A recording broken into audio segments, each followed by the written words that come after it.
Recipe with पायल या cooking चॅनलवर तुम्हा सर्वांचं एक नवीन रेसिपी सोबत स्वागत आहे। आज आपण इथे कुरकुरीत पापलेट फ्राय करणार आहोत। बघताच क्षणी तोंडाला पाणी सुटतील इतके हे चवीला भारी बनून तयार होतील। आणि कोणतीही मच्छी फ्राय करताना ती व्यवस्थित अशी कुरकुरीत झालेली असेल तर ती खाण्याची एक वेगळीच मजा असते। आणि तुम्ही एकदा ही रेसिपी बघितली ना की तुम्ही सुद्धा अशाच पद्धतीने कुरकुरीत पापलेट घरी बनवून तयार करू शकता। इथे पापलेट घेतलेले आहेत, मीडियम साइजचे आहेत, ते स्वच्छ करून कट करून घेतलेले आहे। आणि त्यानंतर सुरीच्या साहाय्याने पापलेटचे असे मधून कट लावून घ्यायचे आहे। इथे मी 4 कट लावून घेतलेले आहे। एका साइडने कट लावून झाल्यानंतर दुसऱ्या साइडने सुद्धा पापलेटला कट लावून घ्यायचे। दोन्ही बाजूने कट लावून घेतल्यामुळे जो काही आपण वाटण मसाला लावणार ते पापलेटच्या आतपर्यंत व्यवस्थित ते मुरलं जाते। तशाच पद्धतीने सर्व पापलेटचे कट लावून घेतलेले आहे। कोणतीही मच्छी फ्राय करताना त्याला खरी चव ही वाटणामुळे येत असते। तिथे एक वाटण करून घेणार आहोत। त्यासाठी इथे लसूण, आलं, कोथिंबीर, मिरची आणि पुदिना घेतलेला आहे। एकदा तुम्ही पुदिना सुद्धा वाटणामध्ये टाकून बघा आणि ती मच्छी फ्राय खाऊन बघा, चवीला खूप अप्रतिम लागते। तिथे मिक्सरच्या भांड्यामध्ये हे वाटण करून घेणार आहे। जर मिक्सरच्या भांड्यामध्ये तुम्हाला वाटण करायचं नसेल तर तुम्ही खलबत्त्यामध्येही करू शकतात आणि बारीक वाटण करून घ्यायचं आहे। तिथे अशा पद्धतीने हे मी वाटण करून घेतलेलं आहे। जास्त वाटणामध्ये पाणी घालू नका। सर्वात आधी पापलेटला लिंबाचा रस लावून घ्यायचा आहे। इथे एक लिंबू वापरलेला आहे। जर लिंबू नसेल तर कोकम आगळ सुद्धा त्यामध्ये घालू शकतात, पण शक्यतो मच्छी फ्राय करताना त्यामध्ये लिंबाचा रस किंवा कोकम आगळ हे आंबट घालायचंच आहे। त्यानंतर त्यामध्ये वाटण घालायचं आहे आणि लिंबू आणि वाटण हे व्यवस्थित पापलेटला दोन्ही बाजूने व्यवस्थित लावून घ्यायचं आहे।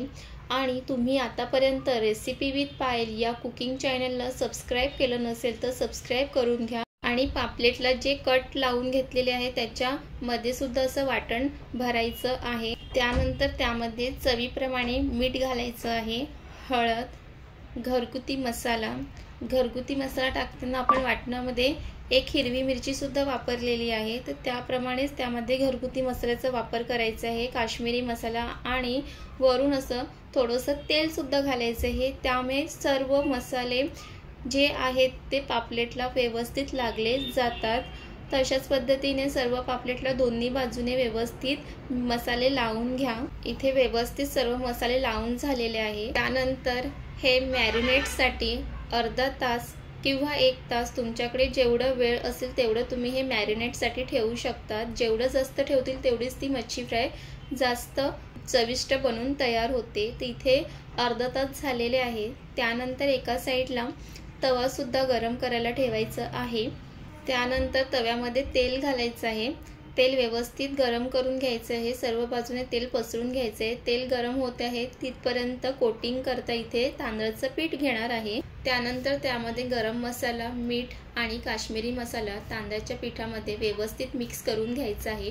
तुम्हाला जर ह्यामध्ये थोडंसं रवा घालायचं असेल तर रवा सुद्धा घालू शकतात। हे मी पापलेट फ्राय फक्त तांदळाच्या पिठामध्ये करणार आहे। त्यानंतर पापलेट घेऊन दोन्ही बाजूने तांदळाचं पीठ व्यवस्थित लावून घ्यायचं आहे, असं दाबून लावायचं आहे।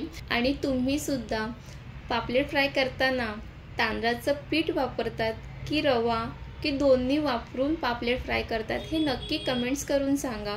तर इथे सर्व पापलेटला तांदळाचं पीठ हे असं लावून घेतलेलं आहे। त्यानंतर एका साईडला तेल सुद्धा गरम झालेलं आहे। त्यामध्ये एक एक करून पापलेट त्यामध्ये टाकायचं आहे। आणि इथे बघू शकतात की तेल हा व्यवस्थित असं गरम झालेला आहे। आणि त्यानंतर सर्व बाजूने तेल असं पसरून घ्यायचं आहे। 2 मिनिटं गॅस फास्ट ठेवायचा आहे आणि त्यानंतर मंद आचेवरती हे पापलेट कुरकुरीत फ्राय करून घ्यायचं आहे। आणि जेव्हा कोणत्याही मच्छी फ्राय करताना कोटिंग करता रवा असू दे किंवा तांदळाचं पीठ ते असं जास्त नाही लावायचं। जेव्हा मग मच्छी फ्राय खातो तेव्हा ते रवा किंवा तांदळाचं पीठ खाताना लागतो। त्यानंतर एका बाजूने पापलेट 5-7 मिनिटं झाल्यानंतर दुसऱ्या बाजूने पलटून घ्यायचं आहे। आणि पापलेटचे बरेच रेसिपी आपल्या यूट्यूब चॅनलवर आहेत, तिथे जाऊन तुम्ही नक्की बघा।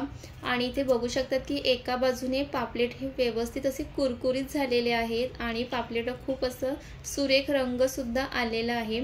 त्याच पद्धतीने दुसऱ्या बाजूने सुद्धा एक 5-7 मिनिटं पापलेट कुरकुरीत असे करून घ्यायचे आहे। तर दुसऱ्या बाजूने सुद्धा पापलेट हे व्यवस्थित असे कुरकुरीत झालेले आहे। आणि कलथ्याच्या साहाय्याने अशी मच्छी मध्ये मध्ये असे दाबून घ्यायचे, त्यामुळे मच्छी आतून सुद्धा छान कुरकुरीत होते। त्यानंतर वरून अशी भरपूर अशी हिरवी कोथिंबीर घालायची आहे। आणि इथे कुरकुरीत आणि चवीला भारी असे पापलेट फ्राय बनून झालेले आहे। आणि हे पापलेट फ्राय करताना ह्या वाटणामध्ये पुदिना घातल्यामुळे हे पापलेट फ्राय अजून छान लागतात। तर तुम्ही सुद्धा नक्की वाटणामध्ये पुदिना घालून बघा आणि ते मच्छी फ्राय खाऊन बघा, खूप भारी आणि अप्रतिम लागते। आणि तुम्हाला कुरकुरीत पापलेटची रेसिपी कशी वाटली हे नक्की कमेंट्स करून सांगा। आणि रेसिपी विथ पायल या कुकिंग चॅनलला सबस्क्राईब केलं नसेल तर सबस्क्राईब करून घ्या। आणि भेटूया नेक्स्ट व्हिडिओमध्ये।